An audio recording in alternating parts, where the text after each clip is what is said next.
Friends, our gospel reading today teaches us a lot about prayer. First that we can learn about prayer is that it doesn't have to be long. Both men in the parable prayed very brief prayers. I recall a teacher in theology who told us that a prayer can be very, very short. Help, he says. Help to be enough. But each prayer was very different. In his brief prayer, the Pharisee said, "I," 4 times. And while he seems to thank God for his goodness, he is really patting himself on the back. In his view, he is singular and unique. He thanks God for not being like the rest of humanity, greedy, dishonest, adulterous, or even like the tax collector. In his own eyes, he is a complete product. There's little room in him to be changed by God in his prayer. He might have said his prayer, but he did not say his prayer because he did not see any need to change. There was no space for God to enter his life. On the other hand, we don't hear the word "I" from the tax collector. He refers himself by using "me." "O God, be merciful to me, a sinner." So I and me, what's the difference? I believe that I is the subject of the sentence, the cause of the action. And me is the object, the recipient of another action. The tax collector cannot achieve mercy on his own, and so he reveals his need before God and desires God to do something for him. He wants to be changed, and he trusts God to help him make the necessary change in his life. What might have shocked the listeners of the parable of Jesus today is how radical it is. Pharisee is not a bad person. He's doing everything he should have been doing. He is completely dedicated to the demands of the law. In fact, he goes beyond what is required. He's offering a prayer of thanksgiving to God for his personal, exemplary behavior. Like the 2 men, we have come into this church, this temple, to pray. Like the tax collector, we recognize that we are not complete, that we need to move over and leave room for God to continue shaping and molding us. And what is in our hearts? What do we need to make necessary changes in our lives? What are our desires and what are our limitations? We admit today that we are a work in progress. We admit our need to change so that we can take prayerful positions before God. Unlike the Pharisees, we don't need to compare ourselves with others. We just have to be ourselves and be honest with God the best we can. Because God sees empty spaces that need filling and the sins that need mercy. Who knows what work God may be doing in us at this Eucharist?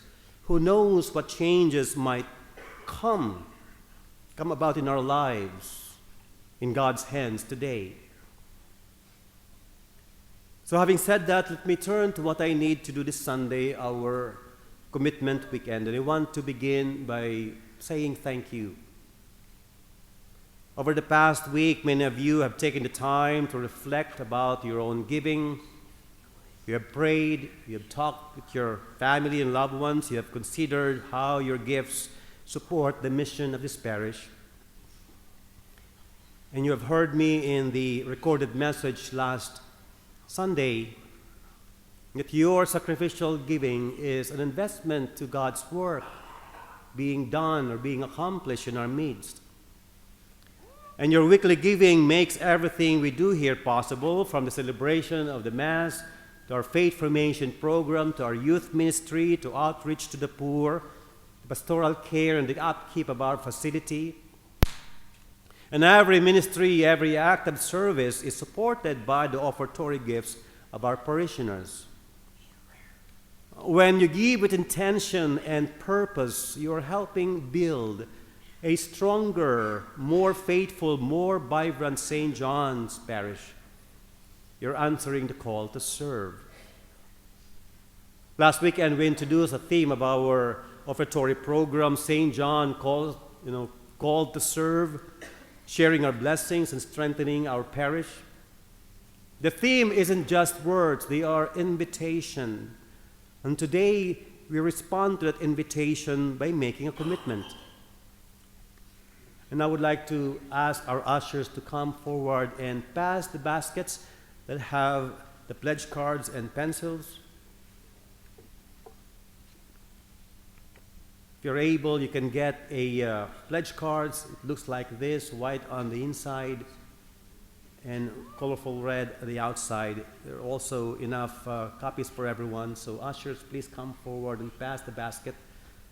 And you may get a pencil as well. I'd like to walk you through with this now.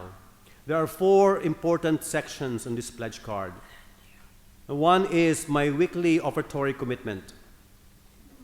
And this is where you can indicate your new weekly gift, and every small increase makes a real difference when we all participate. You can think in terms of a percentage of your own income and what you feel called to give regularly in support of the parish.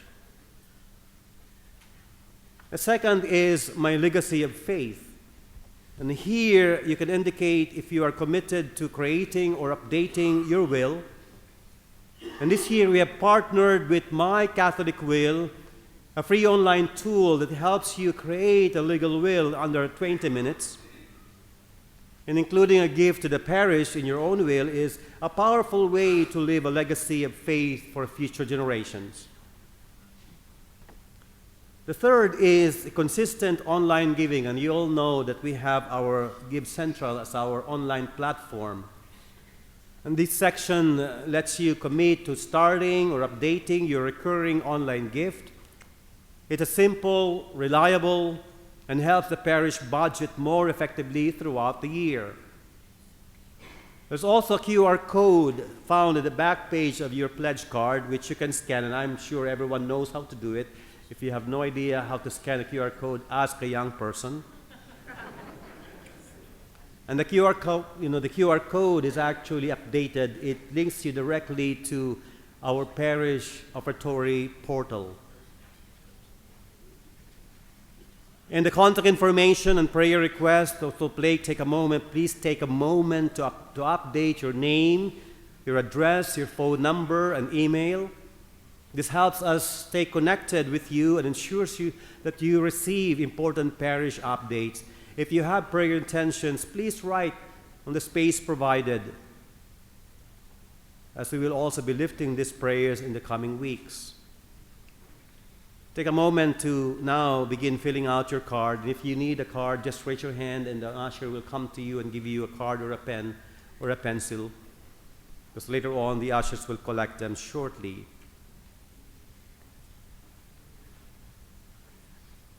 Whether you are increasing your gift, setting up online giving, or creating a will, or simply reaffirming your commitment, I thank you once again. And here's why this matters. When you're filling out your card, you're not just helping the parish financially. You're helping us plan ahead. You're helping us say yes to ministry opportunities. You're helping us grow. When everyone participates, even in small ways, it brings stability to our parish, to our budget, a clarity to our planning, and unity to our mission. And your commitment strengthens our whole community. Let's take this step together as one parish family called to serve, sharing our blessings and strengthening our community. And if you would like to take an extra copy with you after Mass, there are plenty of extra pledge cards that you can see outside on the table, just to remind you of the commitment we are making today. And I promise you, this will be the only time that the pastor will talk about collections. If you have completed your pledge cards, I now ask our ushers to return to collect the completed pledge cards. Please come forward with your ushers and collect these pledge cards.